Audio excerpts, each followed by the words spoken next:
আমরা আল্লাহর কাছে প্রার্থনা করে বলে থাকি, রব্বানা লা তুজিগ কুলুবানা। আমি এই দোয়াটি সূরা আল ইমরানের সকল আয়াত থেকে বিশেষ করে বেছে নিয়েছি এই চিন্তা করে যে কোন আয়াত দিয়ে এই ভিডিও সিরিজটি শুরু করা যায়। আমি এই আয়াতটি বেছে নিয়েছি কারণ রমজান মাস বিশেষ করে এই দোয়া করার জন্য ভালো সময়, যে আল্লাহ আমাদের হৃদয়কে পথভ্রষ্ট হতে দিও না।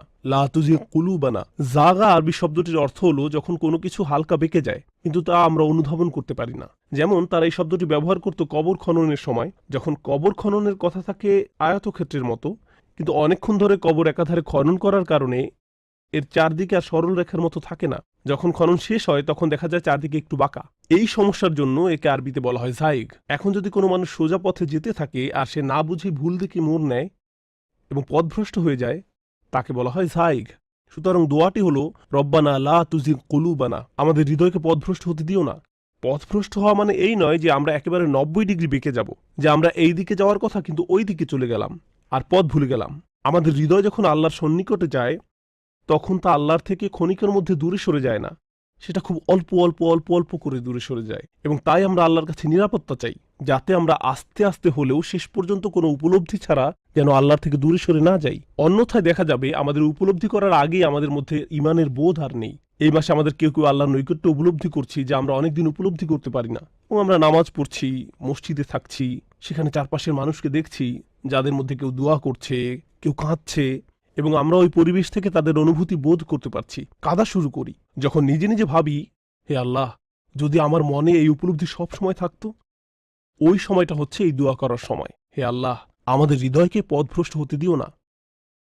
বাদা ইয হাদাইতানা, আমাদেরকে পথ দেখানোর পর। এটি চমৎকার যে আল্লাহ বলেননি তাকে পথ দেখানোর পর, বাদা ইয হাদাইতাহা, হৃদয়কে পথ দেখানোর পর। তিনি বলেছেন আমাদেরকে পথ দেখানোর পর। এবং এই জন্য যেন আমাদের হৃদয় পথভ্রষ্ট না হয়, তাহলে আমরা আমাদের সম্পূর্ণ সত্তাই যেন সঠিক পথে ধাবিত হতে পারি। খুবই সুন্দর। এই জন্য বলা হচ্ছে রব্বানা লা তুজিগ কুলুবানা বাদা ইয হাদাইতানা ওয়া হাব লানা মিন লাদুনকা রাহমা। খুবই শক্তিশালী ভাষা। আল্লাহ বলছেন দান করুন আমাদেরকে হিবা, উপহার।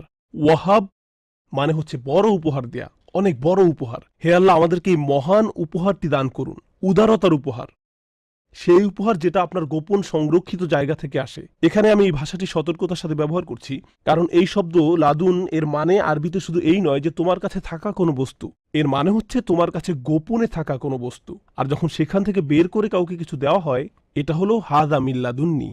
আর যদি আমার কাছে কিছু থাকে, যেমন আমার পকেটে একটা কলম আছে এবং আমি তা তোমাকে দিলাম, এটা আমার পক্ষ থেকে। এবং ইন্দা শব্দটি কোরআনেও ব্যবহার করা হয়েছে। তবে যখন আপনি লাদুন শব্দটি দেখবেন সেটা বিশেষ, এটি সাধারণ নয়, এটি আল্লাহর গোপন করুণা থেকে আসা। অন্যভাবে বললে, যেমন আপনি বলছেন, একটু মনোযোগ দিয়ে শুনুন, যেমন আপনি বলছেন, হে আল্লাহ, আমি তোমার থেকে আগেও মুখ ফিরিয়ে নিয়েছি, অনেকবার আমি আবার তোমার কাছে এসেছি এবং তারপর দূরে সরে গিয়েছি, আমি এই অবস্থা আগেই পার করে এসেছি। এটা আমার জন্য একটা চক্র।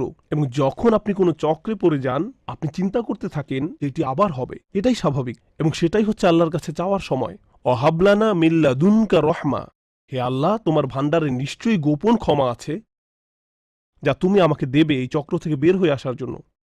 আর তখনই আমি তোমার দিকে ধাবিত হতে পারবো, আমার হৃদয় আর পথভ্রষ্ট হবে না। এটি হচ্ছে আশার আয়াত, যেন আমরা আমাদের পূর্বের কৃতকর্মের দিকে তাকে না বলি যে আমার কোনো আশা নেই। ওয়াহাবলানা মিন লাদুনকা রহমা ইন্নাকা আনতাল ওয়াহ্হাব। শুধু আল ওয়াহিব নয়, আপনি নিঃসন্দেহে উপহার দেয়ার মালিক, যে অঢেল উপহার দেন এবং বারবার বারবার বারবার দেন।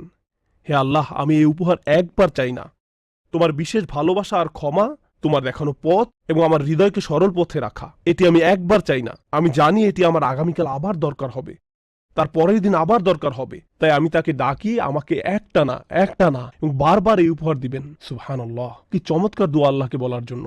আমরা বলে থাকি যে রমজানের এই আগ্রহ কমে যেতে থাকে রমজান মাসের পর, কিন্তু এটি হচ্ছে এমন একটি দোয়া যা এই উদ্যমকে কমতে দিবে না। রব্বানা আতিনা মিন লাদুনকা রাহমা, রব্বানা হাবলানা, রব্বানা লা তুজিগ কুলুবানা বাদা ইয হাদাইতানা ওয়া হাবলানা মিন লাদুনকা রাহমাতান ইন্নাকা আনতাল ওয়াহ্হাব। আল্লাহ আমাদের সবাইকে তার সুন্দর উপহার আর তার ভালোবাসার ক্ষমা দান করুন। বারাকাল্লাহু লি ওয়া লাকুম।